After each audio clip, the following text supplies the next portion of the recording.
No, I mean, by this point, the ESP models, we have the Mummy here, for Christ's sake. I mean, it's pretty good. This is the first time I'm this close to that one. You were already playing those at the time. That was already kind of an established thing. Yeah. So what were you really going at? You know, that was your stage. It still is. I mean, you played that the vast majority of the night last night. What were you going after in terms of looking at vintage guitars? Because obviously an EMG, Floyd Rose loaded vintage guitar at that point in time was something that did not exist. Yeah. So what were you really honing in on those early years of collecting?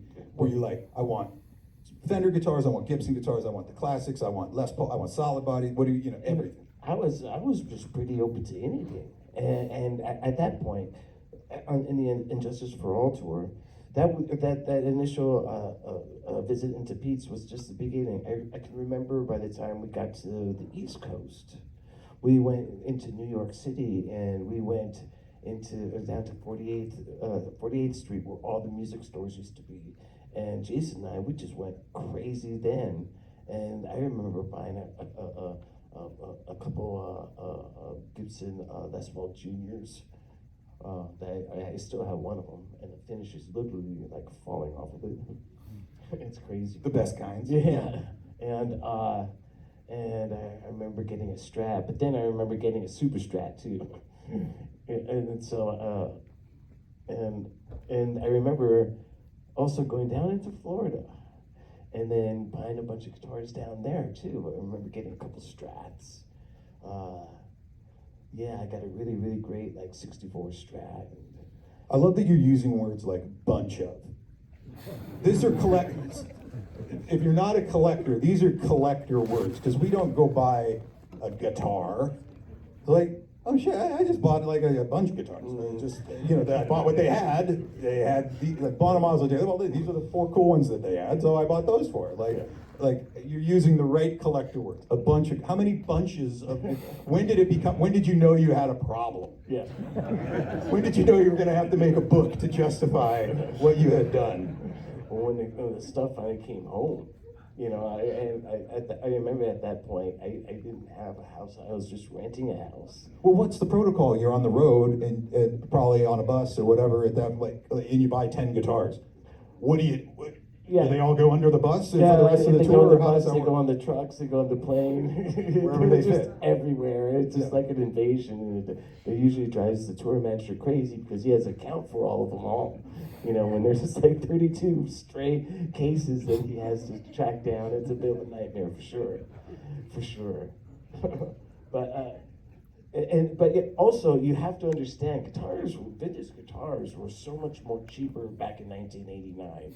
I mean, you can literally get a Strat from the 60s, like 68, 69 for like $1,500. Nice ones, not like beat up, like it's a nice one. Yeah. I mean, you know, that seafoam green Strat that I have that's in the I Disappear video, and then I also play it on the Soul to Fuel. I bought that for $2,500 down in Australia. That's easily a 6-figure. Yeah, it's great. Strat. Yeah, easy. And so, it was possible to get a bunch of guitars back then and not, feel like you were just like just had to mortgage your place. All right, let's talk about this guitar. Your first Gibson. Yes. I mean, obviously, I work for Gibson, so we're biased, but we're going to talk about all sorts of guitars tonight. This is your first Gibson. This is a big one. For those who don't know, please tell us, how did this guitar come into your life, and why? Well, I was looking for a sound. I was looking for that British hard rock sound that bands like UFO and the Scorpions and Judas Priest were getting, because that was what I was really, really into. And I observed on these albums that a lot of these bands were playing flying V guitars. And so I thought to myself, well, I guess I just have to get a flying V guitar so I can be like them. And so I had a Strat, and the Strat just wasn't working. I'm sorry, can you say that again? What was that? I'm kidding. So the Strat just doesn't do heavy. Well, so you had to get a guitar that does that. There's a story behind the Strat. Okay. I got the Strat because I was into Hendrix, right? Then Van Halen 1 came, and we were all just blown away by the sound. And I noticed that Strat had a humbucker, so what did me and all my friends do? We got a router, actually John Marshall, my friend John Marshall. Mesa Boogie's own John Marshall. Yeah, Still got a alive. router and routed out a section of the body so I could sink a humbucker in there. And, you know, I bought a special pick guard and put it on that guitar. And I kind of had that sound, but not really. You know, it was, you know, later on I found that Eddie had a PAF, he had a special Marshall, he had an attenuator, I mean, he had all this stuff. I just had a Strat with a humbucker. But I had a job at Burger King. And that made all the difference because I was able through Burger King to put a down payment on that guitar that I found at Leo's Music in 1979. And I said to this guitar guy, yeah, I want to put a down payment on there. I'll give you my Strat as a down payment, and then I'll give you X amount of cash in 2 weeks. He said yes. And so I actually had to go guitarless for a couple weeks, but I got the guitar, and then I plugged it into my amp, and I was like, wow, almost there. I needed a Marshall. That's the other part. That's of the other equation. part. But that came pretty quickly.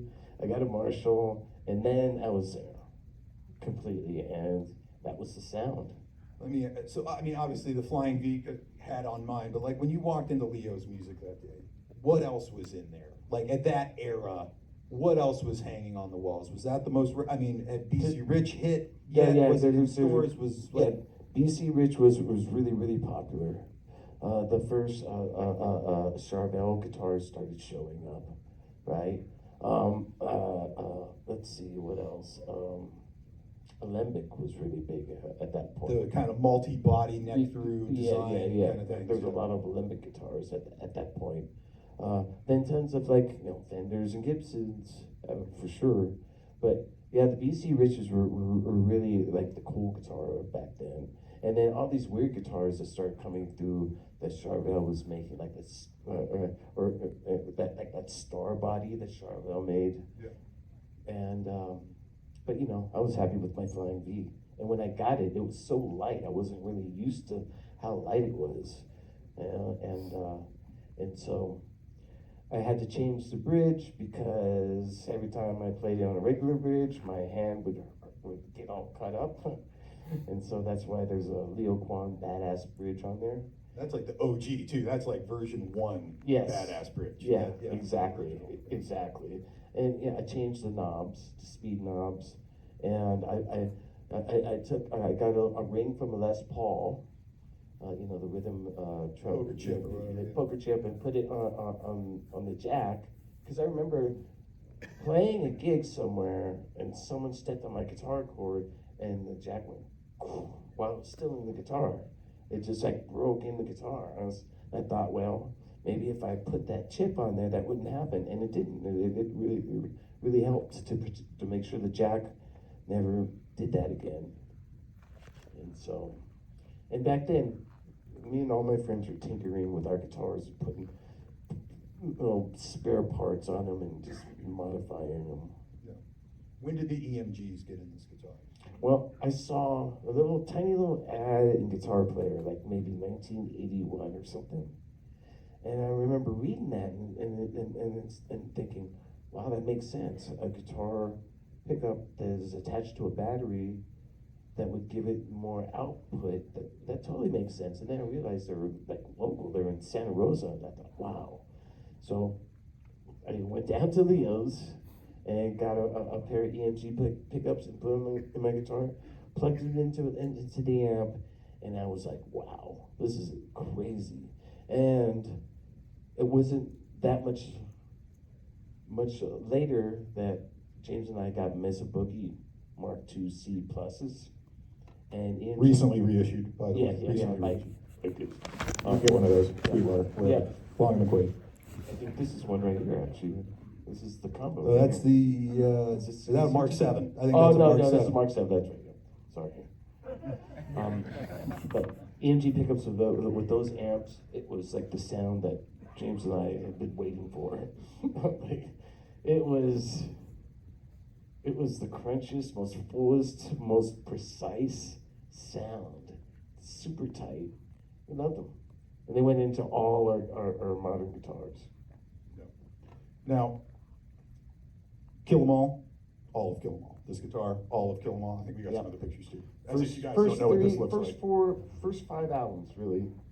I used that thing on the first 5 albums. So this is very little, but though by the time of the Black album. Yeah. This is your love of Flying V's. I just love Flying V's. I mean, who doesn't love Flying V's? It really You is. guys love Flying V's, right? It really is probably the coolest guitar of all time. Now, speaking of Flying V's, down on the end there, why don't we we'll get our first live guitar. We have the purple version of, you know what, let me grab it really quick. I'm mobile. This is the purple version of the Epiphone 1979 V. Why were you excited about doing Epiphone guitars? Because I played when I was first starting out. I played my share of Epiphone guitars, and I think Epiphone guitars are important because they're accessible. They're accessible guitars. They're priced for like people who just don't have the means to buy like really higher quality guitars, and I want to make guitars available to people who just don't have a couple grand to put out, or $3 or $4 grand or whatever. And so that's why it's so important to me, because when I was a kid, when I had my Strat, I didn't have any spare cash. My parents didn't have any spare cash. We couldn't even afford a case, so I had to carry around my guitar in a garbage bag. Yeah, and so Big bag, yeah. And so I used to look longingly at I used to go down to the Guitar Center in San Francisco and look longingly at that Greeny V that was they kept it like 15 feet up, so no one would like me would just pick it up. But I want to make guitars like this accessible, and also I love purple, and I am of the belief that there's something about the purple metal or metal flake finishes in general that improve the sound. I don't know what it is. I don't know if the metal resonates with the vibration. Tone flakes. It's tone flakes. Tone flakes. Internet. Tone flakes. New thing. That's This a new has a thing. bunch of tone flakes in it. There's Look at all tone the wood and there's tone flakes. People, wow. But what's great is I've seen a ton of pictures of you playing this on stage. Yeah, The Epiphone. yeah. And last night I saw you playing the LTD version of the White Zombie version of the guitar too. I mean, so what is it that can you? If the instrument is dialed in, it's dialed in, and it's right. If it's right, it's right. Or what's your philosophy? Yeah, you can make any guitar really sound, well, not any guitar, but most guitars sound good if you just know what to do. Tweak the amp a little bit, play it a little bit differently. It certainly helps that I put tens on it too, because that's part of the sound. And so, it's a perfectly able and fine working guitar. These guitars, and I've played the Greeny Epiphone on stage a few times too, and I really love the Epiphone Greeny. The Epiphone Greeny is great, and it's okay. It doesn't feel like the real thing, but if I squint, it's just like, but. Does it invoke the spirit in that It middle totally position? In the invokes- middle position. In the middle position, Does it do the thing? It has that dragon tone in the middle position, definitely, and that was kind of a requirement. And it has the good Greeny pickups that really do a good job of capturing those unique frequencies that Greeny has. And so, what do you say, Greeny?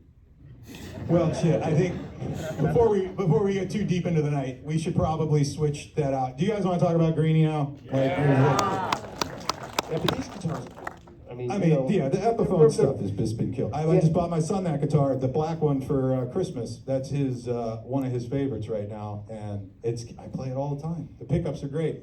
I'm not a guitar snob, you know.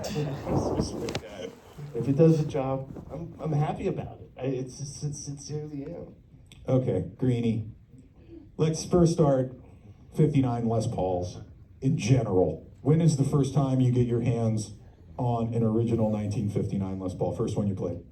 That would be Bob Rock's during the making of the Black Album, and I remember him sitting in the control room one day going, "Hey, look at my new 1959 Les Paul." I was like, "Yeah, whatever," you know. And he goes, "No, really, check it out." And I played it, and I was like, "Oh my God, this sounds incredible."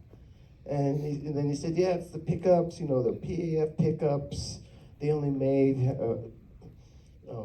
800 or 900 total over like 3 years, and they're highly collectible. And it's what Jimmy Page plays, and Clapton, and all those guys." And I thought, wow, I thought they just played those guitars because they were sunburst. Seriously, you know, I didn't know there was something special about Les Paul standards made from 1958 to 1960. Well, just for any non-players here, when we're talking about the Les Paul guitars, you have 1952, the Les Paul comes out. It's a gold top. It has a trapeze bridge. It has P90 pickups. In 1954, that changes to a wraparound tailpiece with the P90 pickups. 1955, 56, we start to add in the Tune-O-Matic bridge. 1957, you have the invention of the humbucking pickup, and then it hits 1958, 1959, and 1960. Gibson puts out the sunburst finish figured maple top, what we know as the Les Paul standard. Yep. And so when we say burst, that's even though this guitar has no burst left on it. There was red on this guitar at one time. A ton of red. If you see old pictures of Greeny, see that one right there? See all the red? It's just faded out. And almost all Les Pauls I've seen now from 1958 and 59 have the red out, unless they've been in the case for the last 60 years or something. But it's kind of expected nowadays, wouldn't you say? To see one with color is rare. Yeah. It used to be about seeing one with the top. Now it's about seeing one with red still on it. Yeah. And so it was interesting because, like, on that day that I went to go see Peter Green, I pulled out Greeny and I said, "Hey, Peter, here's Greeny." And he said, "That's not my guitar. My guitar had a lot more red in it." And I was like, okay. I was about to argue with him. Well, the funny thing that happened in our episode is we opened a couple you hadn't seen in a while, and you were like, there was more red on this. Yep. Like, even in the cases, they're starting to fade. You usually think this is a UV, got stuck in the sun, exactly. and the sun's fading. These are starting to fade in case. Yeah, it's something about the paint they used, or maybe it was the varnish they used. I don't know. But these pickups, PAF pickups too, are pretty amazing. I mean, there's Flying V's made in 58, 59 with PAF pickups, as well as Explorers, and hollow body guitars. And so these pickups, PAFs, are my favorite. And so Bob Rock really showed me just how wonderful and how great these Les Pauls are. And really, in my opinion, you know, Greeny aside, I think Les Paul standards from those years are the modern day Stradivariuses. They're just perfect instruments, and I've never heard a bad sounding one, and they all have their different quirks and personality, but they're just amazing instruments, and everyone wants them.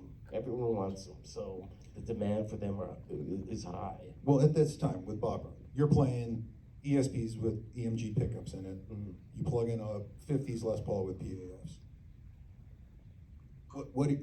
What's going on in your mind? Because you're used to this output that is harmonically rich at all times, everything on 10, Yeah. full on. And then how does the PAF start to fit into Metallica's sound? Well, I'll tell you, by the time, because at that time my collection was growing slowly, and I started buying older Les Pauls and getting more into older, and when I say older, I'm talking late 60s, maybe early 70s Les Pauls.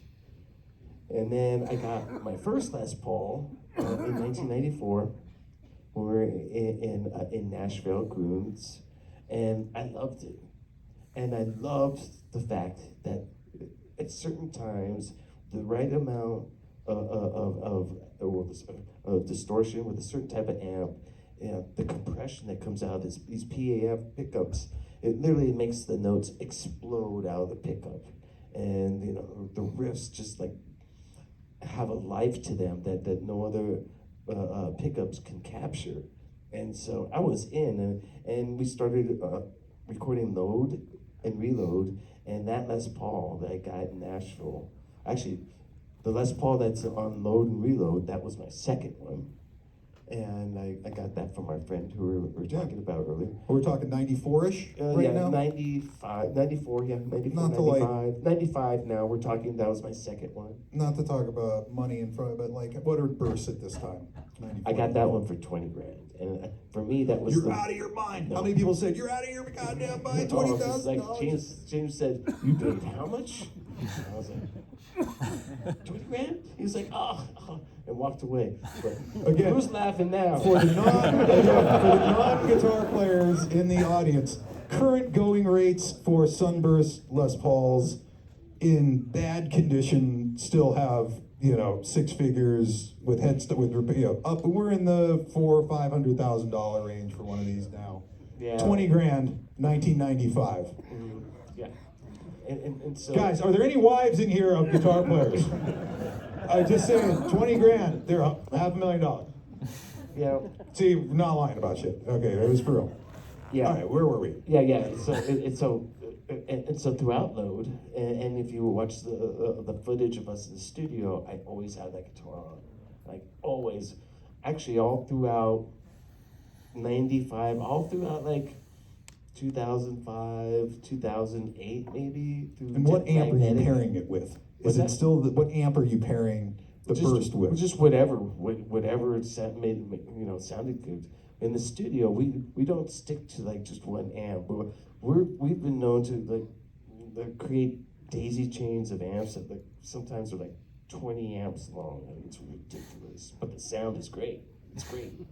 And so it was always in conjunction with other amps to get a particular sound, which makes having a fractal these days really great because you can daisy chain a bunch of amps together, then just model it, and then you just have your fractal, and you can take it out on the road instead of like the 32 amps that need to be in a certain order just to get a certain sound. Yeah, but getting back to that, I mean, I by this time I was like had the full-on bug. I already had a Carina Flying V, and I had a Carina Explorer that I later found out was a counterfeit. And the ironic thing about that is this one, just like this dealer, actually it was a store in the UK that ended up like ripping off a bunch of musicians for just selling counterfeit amps.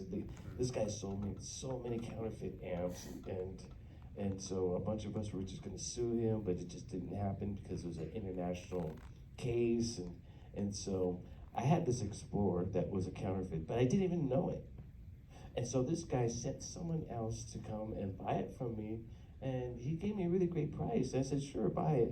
And later on I found out that it was counterfeit. I didn't even know. And so it was weird because, ironic twist of fate, I got my money back from them. But it was just so weird just how when you're just a collector, things like that happen. I was just innocently buying amps, and then just innocently bought an Explorer, and this whole turn of events happened, and I ended up getting my money back from these people in a really roundabout way.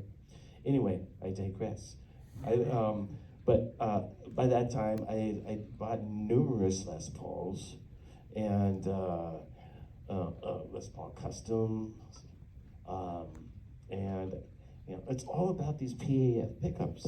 How many different bursts do you think at this point have been in and out of your collection have Oh, have you easily. probably owned? Easily about 15, and I have about 8. Yeah. And I when I see the prices these days, I'm really shocked. And I have something to do with all with. It's your fault, dude. Well, Yeah. I contribute whenever I spend like a crazy amount of money on a guitar. I'm contributing to that escalation of price. But nowadays, I like trades.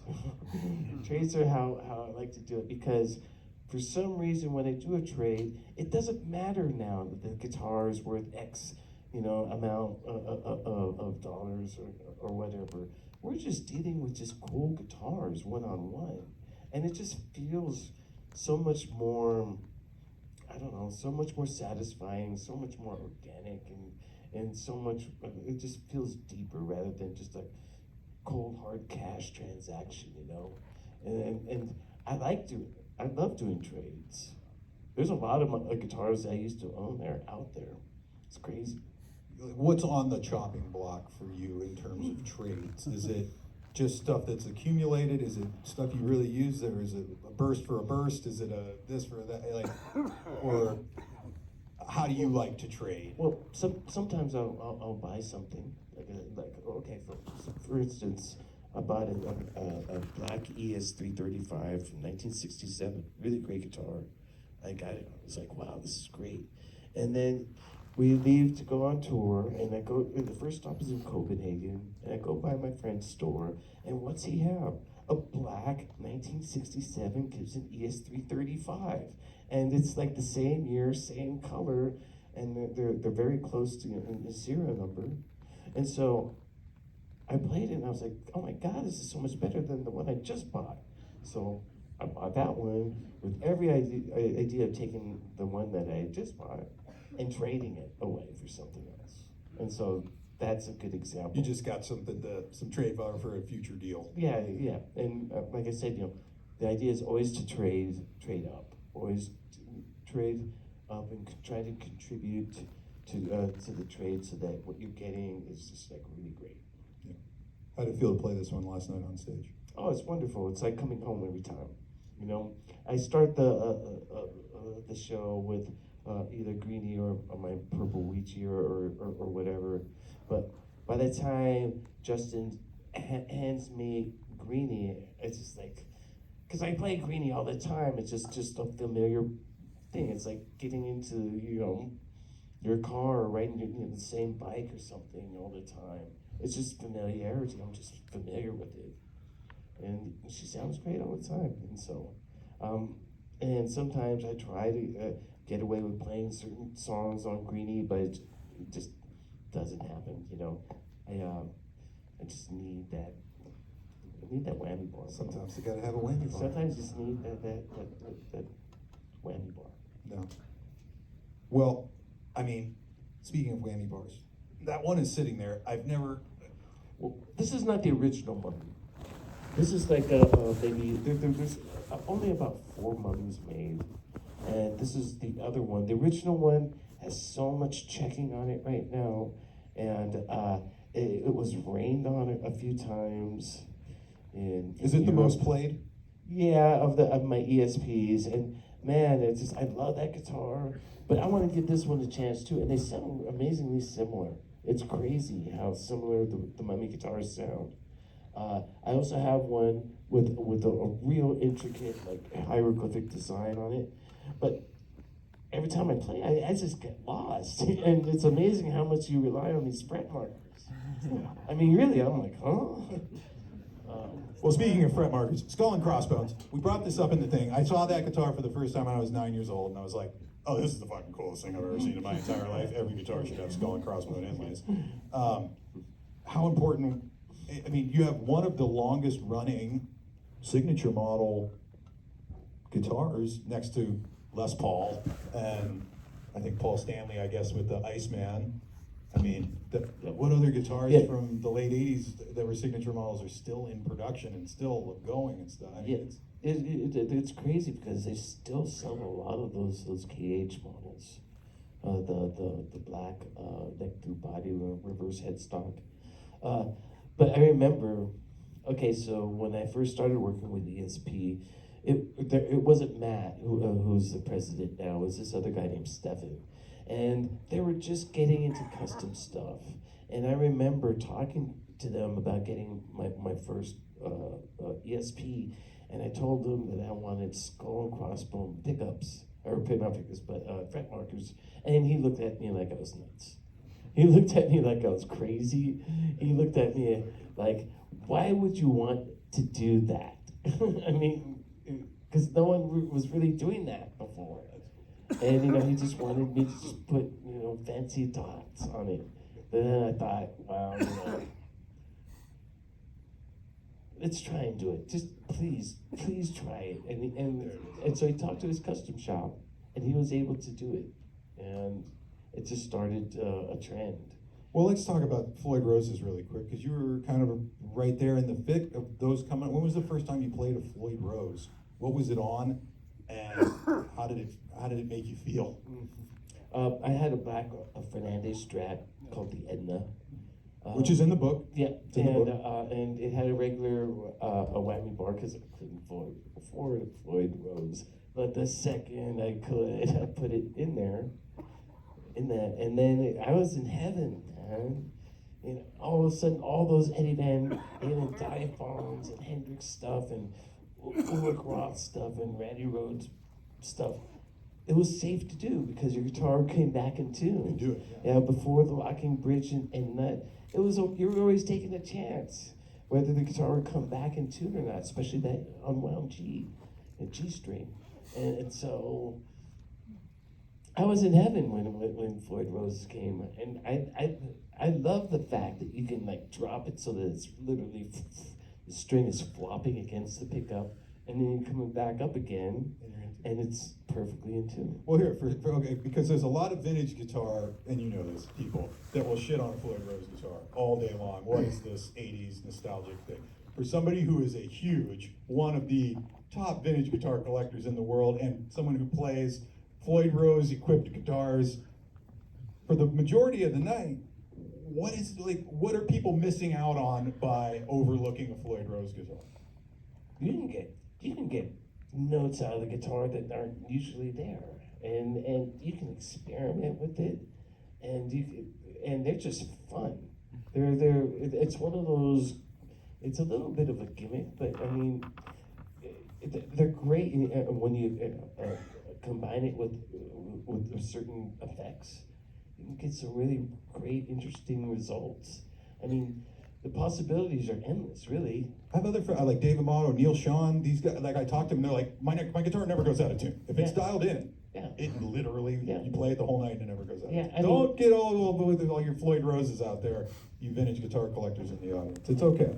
I mean, you can literally, put it down and jump up and down on the guitar and still play, still be in tune. So obviously, when you're designing the KH2 over there, the Floyd Rose was part of it. Explain the rest. How did we get to where we're at? Well, I want because my first guitar was a Strat, my second guitar was a Flying V. I wanted to put elements of both into one guitar, which is why you have a Strat style body with a vibrato and humbucking pickups, but two. And with a Strat, with three knobs, but it's master volume, and one tone, and the Floyd Rose, and this is very important to me. It had to be neck through body because I believe the neck through body guitars just sounded better, built better, more durable for being on the road. When did you first start playing? When was playing neck through stuff? Who was? I think I picked up a Jackson guitar. The Jackson stuff was out by then. Yeah. Probably Alembics or something like that. Yeah, and Alembic guitars, and I was really impressed by that idea. It made sense to me, more resonant and more durable, really. Yeah, I'm pretty bad on my guitars. I'm not precious. I don't treat my guitars precious. I just play them, and I'm a little clunky, a little clumsy, and so I knock them, scratch them, whatever. That's why that guitar is in the shape it is because I just play them. How many gigs does that guitar see? Oh man, easily over 1,000. Yeah. But this guitar, I think, or the original Mummy, even more, and my Black Jackson V. Sabbath. That thing is, oh my God, I've been playing that since '86. Was that it last night, or is that a new one? No, that's another Jackson. But that Randy Rhoads I play on stage is the serial number is 00012. It's like the 12th one. Yeah, super early, like super early. When like Randy Rhoads was still coming around and hanging out at the factory and like. So I mean, all these brands are happening in the '80s. You got the Jackson stuff, the Charvel stuff, the ESP stuff is coming up. You got BC Rich coming up. I mean, you kind of had a little bit of all of it. Was it just finding what got the job done, or finding what you liked, or how did you settle into? How did the Jackson become just that's the guitar I put down a whole step and I play Sabbath True on it every night for 25 years? The neck through body durability was great for tuned down guitars. It's just because you put heavier strings on there and just like really pound on them. And I have to say, I other than Gibsons and ESPs and Fenders, Jacksons I think are amazing guitars. I love them to death, and I think the vintage Jacksons are especially great, undervalued, and no one really collects them. But I try to find the lowest number ones I can because I think they're amazing guitars, and maybe one day people will realize how great they are. But in the meantime, I'm going to try and sneak around and buy as many as I can before people get hip to it. I'm pretty good at doing stuff like that. I did that with movie posters. Quick math. How many ESPs do you own? I don't want to say at least 25. Yeah. But a lot of these ESPs, they come to me for certain gigs. They're made for a purpose, right? Or I'm sorry, different tours, and we play for tours on different songs, and then we stop playing those songs, and the ESPs go into cases, and they go into storage, and we literally never see them again. It's crazy, unless we're like, hey, didn't I have like a black something or other? And it still happens, but. If you count like all the different monster graphic guitars that I have, I mean, easily that's about 15. I've done about 15 different graphics iterations of that. Yeah. Wow. You told me about one that had a theremin in it. Can we get that out of storage? Can somebody go get HQ and dig that shit out? Because I'd like to see that. But the antenna is kind of an annoying place. It's like right here, and so it's like kind of like weird, trying to like joggle it and play something at the same time. But it does work. I do need to like find that. And then I had the blue liquid guitar from the Load era, and we got that back up and running. And and that guitar again, I hate to say it, but that's a guitar that I kind of forgot about, and until just recently. What comes out? First off, how many do you have out on this run? How many do you bring? Yeah. Or are there multiple rigs out right now, or are you guys just doing one? Where's Justin? Justin's around, looking somewhere, I don't know. I would say that are in standard rotation, about 7. Oh, there he is. Yeah. Justin, how many guitars do we have out on tour usually? We got another mic right here. We have 12 at the stage. You have another 6 in tuning room, and I have another 6 that are weird tunings or set up for slide if we brought Page back into the set or Thingy or something like that. So, and all three of us are about the same. So you guys have got basically 100 guitars out there. So, Thanks, man. Thanks. Okay, thank you. Justin, hey, everybody give it up for Justin. Got all this stuff over today. Thank you, Justin. That was a straight from the expert there, from the pro. So what do you bring? You get 12 and then some other, you get like 25. Okay, so let me 25 break that guitars. down. What do you bring? Okay, so let me break that. Okay, so there's about 6 that are in the in rotation for the stage. Every one of those guitars needs a backup. Okay, so There's your So 12. there's your 12. Okay. And then so in tuning, we need 6 that are just like the ones that we're playing on stage, so that we can get the same sounds, the same effects, same stuff in tuning. And then there's like the 6 auxiliary guitars that are like okay, so drop D or the whole guitar's in C sharp. There's going to be a song in the set that night, and you need a guitar that's Yeah. already set for those. Yeah, or there's something with the James has a guitar that has a B bender in it, or I got so it's just like it makes sense that there's that many guitars, but man, 100 guitars. I mean, I can only play one at a time. And really, you're only trying to fill 6 Yeah. 6 slots. Yeah, basically, and so this is just the way we need to do it, and this is the way that works, because this is how you get accustomed to playing certain instruments of certain songs, and when you deviate from that, sometimes it's a little bit of a distraction, and yeah. Last night, I dropped a pick, and it distracted me so much. I couldn't believe how much it just distracted me just by dropping a pick. Pardon me? You rock too. All you guys rock. Now, I still have the Edna. okay, so to that effect, when does the guitar get retired? Would Edna still come out on the road for maybe a surprise appearance, or Edna Stano? No, it's just like all the guitars I have had on the road are very good. The sounds are very finely tuned to those guitars, and so Edna is a single coil EMG source setup, even though those single coil EMGs are humbucked. And so if I plug that in, it would sound so radically different from everything else. But I do have a patch for like wild and crazy stuff, in case I pick up a vintage guitar and we know that we need to get a little bit more oomph out of it. We just goose it up on the fractal, and that's what that patch is for. So I don't know, maybe not. It's just that I haven't played that guitar in so long. Playing a guitar like that, again, it's a little bit of a distraction for me, because I'll be like sitting there going, wow, hey, oh shit, we're playing a song, okay.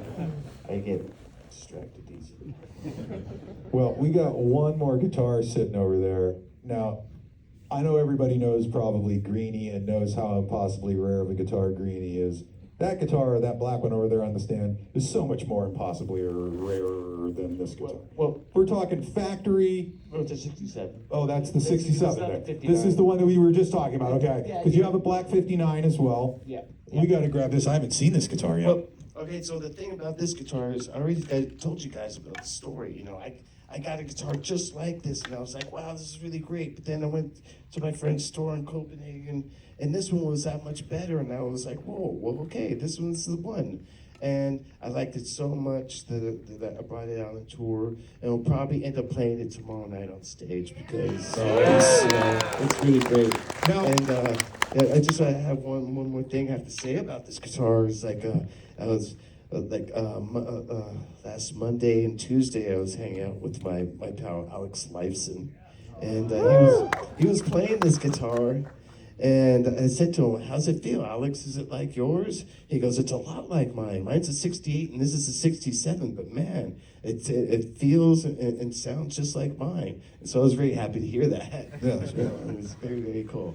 And I just have to say, Alex Lifeson is one of the greatest people I've ever Lovely. met. And what a guitar player. Wow. Yes, he is. Man. And you know, to be able to like, well, basically, well, he's in Italy right now. But before we got here, I got a text from him, and he basically planned out, 48 hours of my life, and had some really great food with him, and he just wanted to just like hang out and jam and play guitar, and that's what we did for a few hours every night, and yeah, he's just something. He's a big influence. Rush were a big influence on myself, and his playing in particular, and how he was just really multifaceted on a lot of different styles, and really played around with his tone.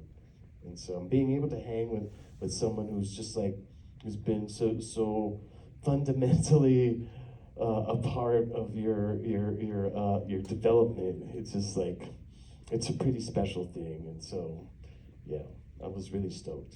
No. And then he gave me a guitar. You're the best. Yeah. Guitar I Well, played no, on let's talk about stage. that really quick before we get back to this. Yeah. Last night you were playing that white Les Paul, Yeah. doing your little doodle with Rob. Tell us about that guitar. Yeah, he gave me a hollow body Les Paul, ES Les Paul hollow body, and man, it sounds amazing, plays amazing. It's light, which is what I like these days. I like light guitars, and so I'm gonna send him a Greeny replica. Nice. Yeah. Okay, back to this. For those of you who are not guitar collectors, this is a black guitar. You can walking along McQuay, you're gonna see a bunch of black guitars. Why is this black guitar so special? Well, okay, so Gibson, they only made so many black guitars with every run.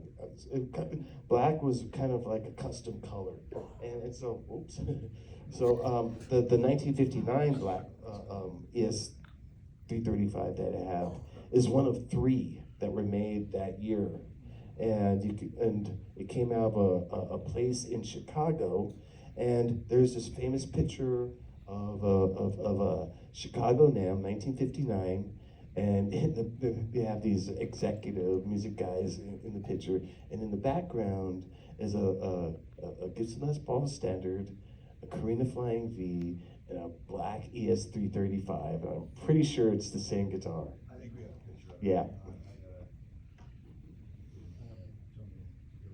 It's I hope you right. guys enjoy the book, by the way. Oh, yeah, the book looks so, especially the collector, like the custom edition, that's not a coffee table book, it's a coffee table, like the whole yeah, thing. yeah. It is freaking like, it's gigantic. You can work out with that book. Totally, here we go, this is the 59 that we're talking about. Yeah. Factory black, dot neck, 1959, 335. By far, probably, I think, my favorite guitar that you have. I got a soft spot for black guitars. I know you do too. Yeah, I mean, this guitar is real special, and man, the sound is amazing. It's up there with Greeny. We were comparing it to Greeny at HQ, Greg Fiddleman and I, and it came pretty close in terms of like how full it sounded, how heavy we got it to sound. It's not really associated with the type of music that we play, but it's more like a B.B. King kind of Chuck Berry type guitar. But they're powerful. This thing is powerful. Hollow body guitars are amazingly powerful. Well, tell me about plugging that into a PA system in a stadium. Yeah. What does that do? I know what it does in a small club when you just get the amp up above 3. What does it do? You're in a stadium at that volume. If you're not standing in front of a monitor, it won't howl in crazy feedback. You just got to sit in the right spot. You have to find the sweet spot on stage, and basically not just stick the pickup in them. Also, we have multiple gates, just to make sure that doesn't happen. And noise gates prevent unwanted feedback from happening. Negative feedback or whatever you call it, but and so it the gates work well with this type of guitar.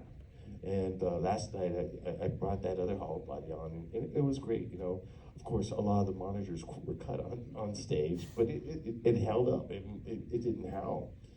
And yeah, this one is from 1959. It's a dot neck as opposed to the triangular inlays. And I had so the guy I bought it from said I had a case made, and I go okay, and he brought it out, and the thing was, it looked like the Monolith in 2001. It was just like this big black rectangular thing that was huge. It's in the on show. If you guys wheels. watch the episode, you see it in the. You can sleep a family of 4 in that case. Yeah, It's huge. it's crazy. So I thought, you know, so hence the name of that guitar, the Monolith. But you're thinking this thing's coming out? Maybe might make a. Will this be the debut tomorrow night if this Well, comes tomorrow, out? yeah, definitely I'll play this tomorrow, right, Justin? I already warned him. We're playing this on stage tomorrow. I always have to give him a heads up, just so that in case he has to troubleshoot anything. Yeah. Well, some more collector questions. Some stuff I don't get to hear you talk about a lot. Are you an amp collector as well? I have to assume these guitars get plugged into something. Yeah, I do. I do collect amps, and yeah, in HQ there's an amp wall. I've seen And it. yeah, and pretty much all the vintage Marshalls are mine. Yeah. Yeah, I have kitchen sink Marshalls. You know, I have Plexis. I just I realized that a 1974 Marshall is what I need to start collecting, because that's the first year of the master volume. And I just recently got one and sent it to Larry Friedman down in LA to boost the heck out of it. And so that amp is waiting for me. But you know, I have had a Dumble. You have done the Dumble thing? I have done, you know, and I wasn't that impressed with it, and then it got stolen, but then I got it back, and then I sold it because it was the guy made me an offer I couldn't refuse, and I ended up using that the cash to buy a Les Paul Standard, and so now I have heard that particular amp is for sale for some ridiculous price. And A phone number price. yeah, absolutely phone number price, and it's a shame because, you know, I'd like to have it back, but there's no way I can get it back.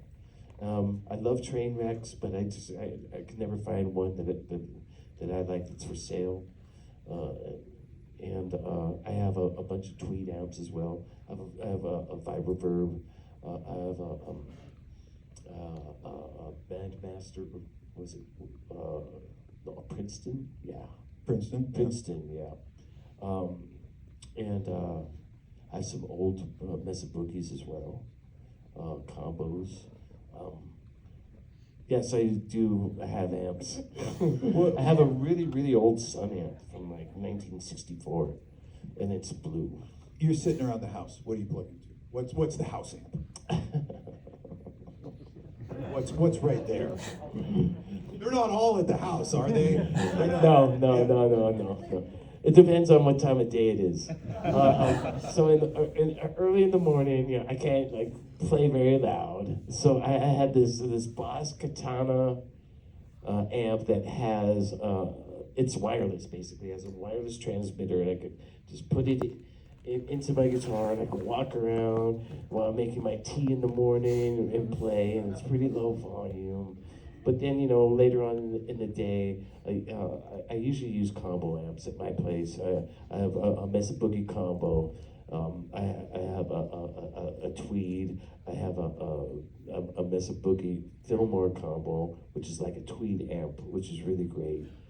And let's see, what else do I have? A couple of boogie heads. But I never really like play through the boogie heads that much because they're loud, and you know, it's just like I want to be nice to my neighbors. Well, then here's the other thing. I obviously wah-wah pedals and Tube Screamer. Outside of that, I've never seen you really with you're not a pedal board guy. Do you collect pedals? Is there like the Kirk Hammett pedal collection too, like of fuzzes and and clones and all sorts of stuff like that? I have all that stuff. I remember in So, HQ, okay, so- when we shot icons, I remember in HQ there was like this rack, and it was just by effect. Yeah, it was yeah. just like chorus, and it's just like every chorus pedal I'd ever seen in my life, and then delays, analog delays, digital delays. It's about 10 feet high, Yeah. and it's about I would say 10 feet long, and it's about 5 levels, and it's filled with pedals and wah pedals and just like all sorts of just like outboard stuff and gear. And yes, I love pedals, and I use them quite a lot in the studio, and I tinker a lot. But the thing is, I've been able to get away with not letting pedals be a large part of my sound, other than the wah pedal. But some people just like really manipulate their sound and do all sorts of crazy stuff and always have to lay on and stuff. And I can appreciate all that. And when I'm playing in the morning, sometimes I need to like turn up a little bit of echo because I'm playing so low. It's just it's crazy. But I love Echoplexes. I love all that analog gear, and I am a sucker for like new stuff. I see people online playing through new pedals, and I am a sucker. I buy that stuff, and also buy synths as well, because most guitar players I know are obsessed with synths. I don't know why that is, but I have this very famous guitar player I know, and every time he finds a great synth, he sends me the link, and I end up buying that same synth. And after a while, we've been doing this for years, I'm like, I hope we don't start using the same patches or using it for the same reasons, All of a sudden we're sounding the same. Adam Jones of Tool. But anyway, I have an obscene amount of Vox Crybaby wahs. Those are the vintage wahs. We're talking late 60s, early 70s. Yeah, the Clyde ones. And I have an obscene amount of just like vintage wahs from the 70s, Neutron, Fox, just electro harmonics, just a lot of like really weird different stuff. And, weird Ibanez stuff from Japan. And I use this stuff more for texture. And in the studio, it's way in the background, or when I'm doing any sort of thing that I do, I tend to use effects more in the background. Never up front or anything like that. And I've just never been that kind of player, to integrate an effect so much. Though, I love how Eddie Van Halen integrates effects. I just love Eddie Van Halen, so there you go. Are there any gigging musicians in here that like actually play gigs? Yeah, out there doing it. I want to play a game really quick called Kirk Hammett's Just Like the Rest of Us. And you're gonna play a gig down at the pub. You have to use the back line, because that's obviously. So you're gonna get a Hot Rod DeVille with 2 microphonic tubes, and the sound guy's gonna shit a break if you turn it up over 2. You could bring a guitar and 3 pedals, and it's a Metallica gig. What guitar and what 3 pedals would you bring to plug into a Hot Rod DeVille to sound like Metallica? I would bring a tube screamer. I would bring a wah pedal and a Hot Rod DeVille. Is there any distortion in that? It's like an overdrive channel, but it ain't gonna give you. It ain't EMG friendly. Yeah. I would say, the Solo Dallas. Ooh, love me some Solo Dallas. Yeah, the Solo Dallas, the Tower would. The Tower, I have the Tower. The Tower would probably save that situation right there. Yeah, totally. In fact, I would bring the Tower, a wah pedal, and then maybe a chorusing device, a unit that has chorus, some modulation. Delay. Yeah. And then I'd be covered. I could play all the songs with that, just as long as I had the right amount of crunch. Because it's all the down picking crunch. That's like the first test. Chunk, chunk, chunk.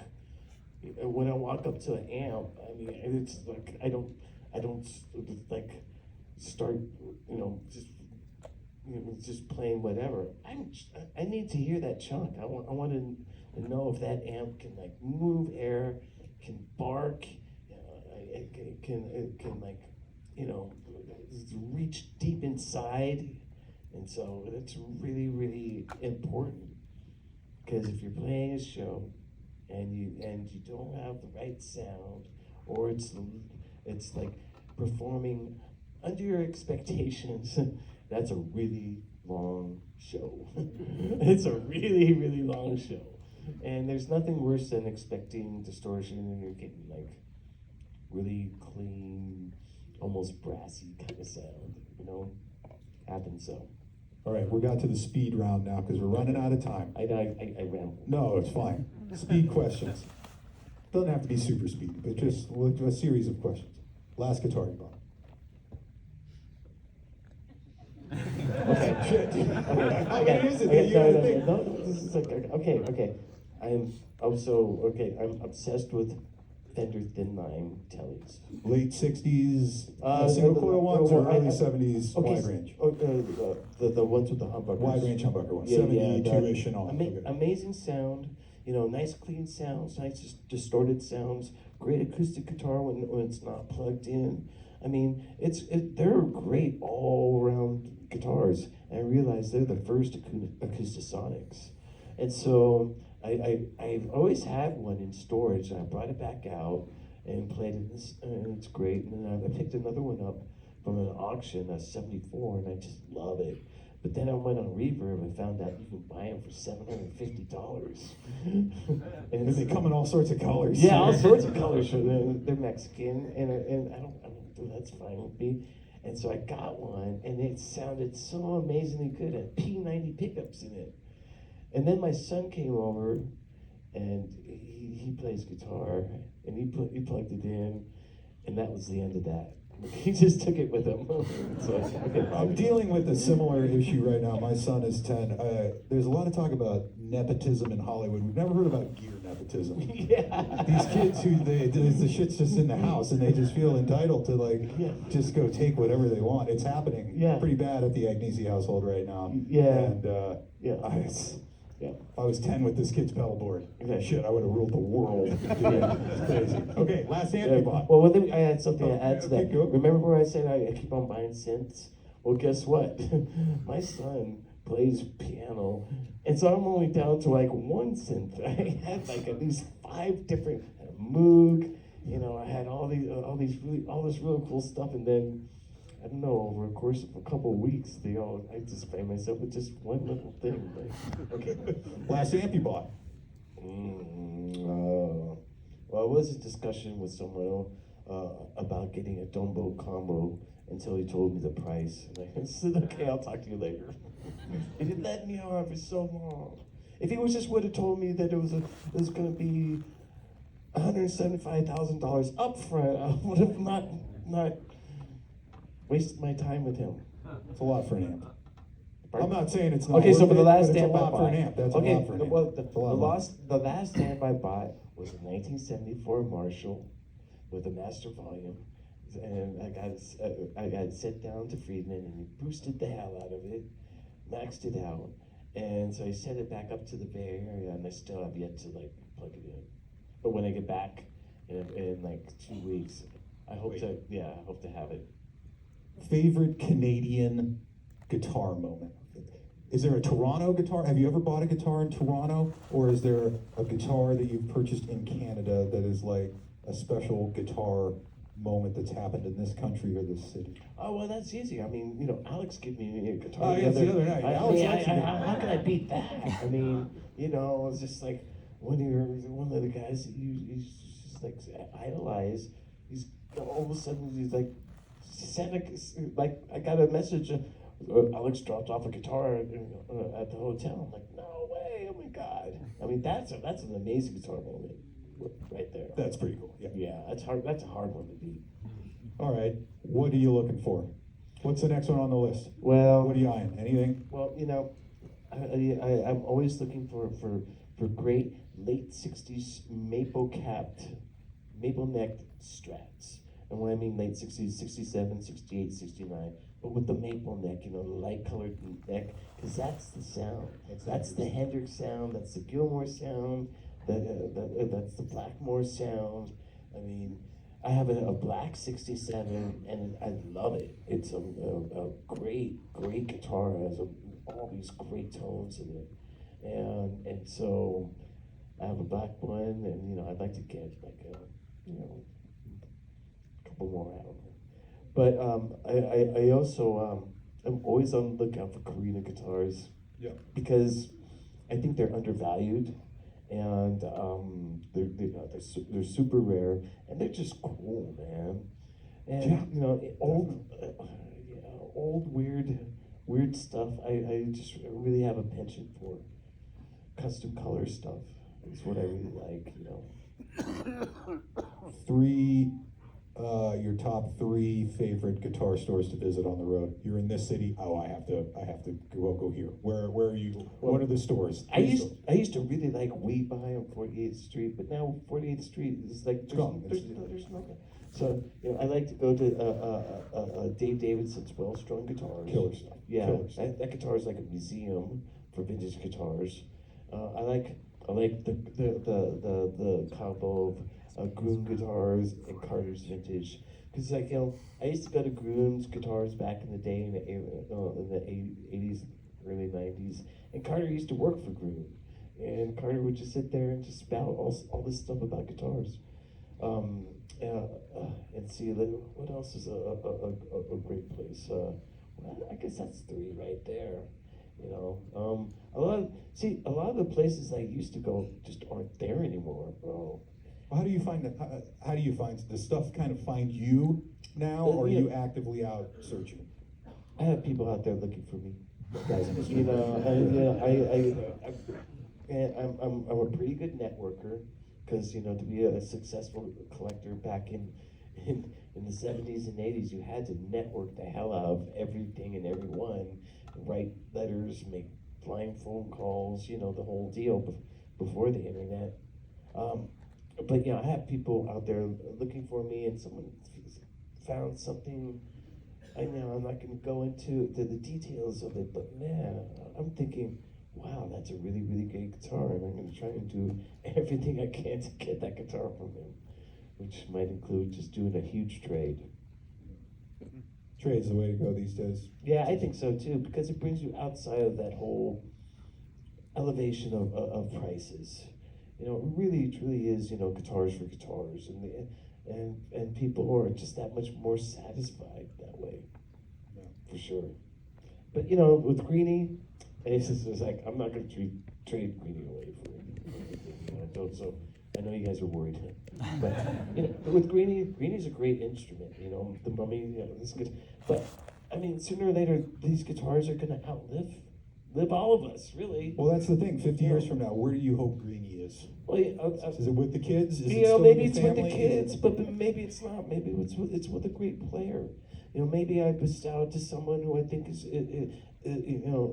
should have it, or I don't know. I don't want it to be in a museum. I don't want God bless it, but I don't want it to be in the Rock and Roll Hall of Fame. I don't want Greeny to sing on a regular basis, and maybe that's how it is in the future. Maybe there's a foundation or something. Greeny gets used regularly. It's a guitar of the people.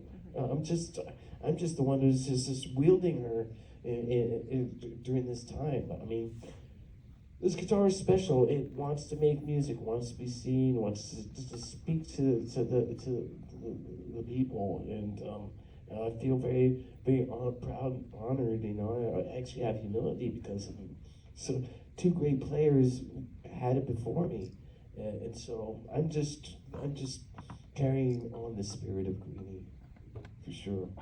And I saw pictures of Greeny when I was 16 years old. I thought, that's a cool Les Paul. I wish I had a Les Paul like that. And then, boom, this happened, so it's crazy. And another guitar that I used to just like totally obsess over is the Michael Shaker Flying V. Yeah, that was on the back of Forsyth. There it is. There was a red Flying V. I thought, wow, what a cool guitar. And then, boom, I had an opportunity to buy it. from my good friend Wolf Hoffman of Accept. He had gotten it, and so it's weird because I mean that guitar and this guitar are a large part of my teenage years and the music I used to listen to, and now I'm making music with these guitars now, and it's pretty crazy. It's pretty amazing, I think. Well, I think we got time for one more question. How about, is there anyone out there, you pick, special person? I mean, I hate to do this to you, Mark. Yeah, first up. Me? Yeah, shout it out. Yell it loud. All right. So if we go way back, we know the very beginning of American guitars. Is there an actual memory the first time you ever picked up a guitar and played a note? Love this. Yeah, well, that's interesting. So my brother played guitar. My brother's 11 years older than I was. And so I remember one day I had to be at least 5 years old. I heard a commotion in the living room, and I knew it was my brother and all his friends. And they were clamoring around the case, and then they opened up the case, and there was a red SG inside. And I was like, wow. And someone took the SG out, and I saw the plush lining on the inside of the case, and I was more taken by the plush lining inside of the case than the actual guitar. Never seen carpet that color before. Yeah, I was like, ooh, carpety. I was like, ooh, and I felt, like I could just like crawl in there. And then, my hand went to that little compartment and I lifted it up, and there was a strap and a cord. I can remember my brother saying, "Oh, that's where it is," and he took it, and I was just like, "Whoa!" And then I just wandered off. But then a couple days later, my brother was gone, and so I came into the living room, and I knew that amp, if you turned the switch on, a purple light would go on, and I knew that if I plugged this cord into the guitar and turned this knob, I could get a note. So I put the guitar on, it literally came down to my knees, and I plucked just like, and it was it was a Fender twin reverb. It was so loud.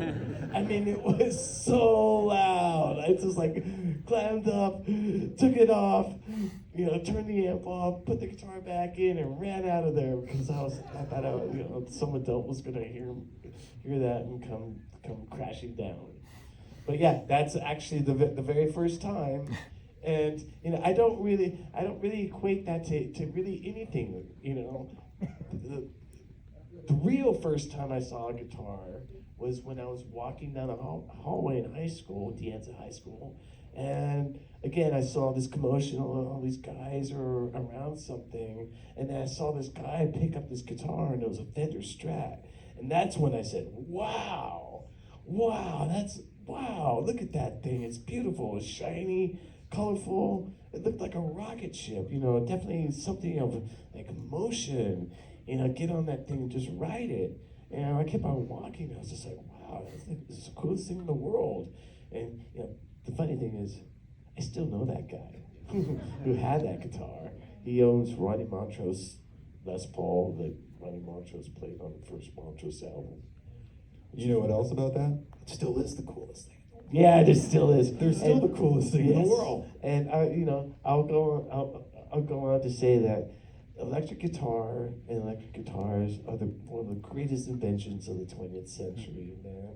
And it's a great, it's an American invention. It's great. I mean, they're made to just like last for as long as they possibly can.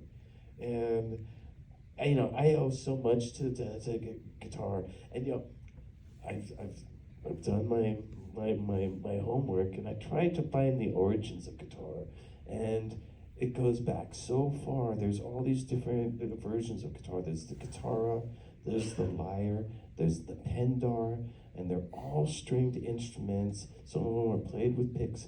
There's a 7-string guitar, and the Greeks don't really know where the guitar really came from, the lyre really came from, And if you asked anyone back then, they just shrugged and said, "Oh, the gods showed up with them." Yeah, it You came know, out. they just showed up with them and just started playing music. So there you go. That's all the proof you need, man. Guitars are sent from the gods, you know? I mean, how can we not end on that? I'm just thinking all the great guitar gods out there. All the great guitar gods. I bow to, we all bow to. And we're all part of the tradition carrying forward. So, yes, play guitars, buy guitars, have your kids play guitars. Yeah, it's the best thing in the world. It's the coolest thing. It gives us opportunities to do stuff like this. This has been so much fun. We get to do this 5 more times. Did you guys enjoy it? Did you Thank you so much. Guys, thank you so much, Toronto. We're looking forward to seeing that on stage tomorrow night. Justin, get it in there. Yeah, thank you everyone. I really appreciate it. And I really hope that you guys enjoy the book. It took us a long time to do, and it was a real labor of love. But you know, hopefully you guys will enjoy it as much as I enjoy it. It's really the first time that I've done something and keep on going back to it, because when you make albums, you make an album and you just move on, and you make a book, you just move on. But this is the first thing I keep on going back to it because it's so cool. Okay, see you guys later.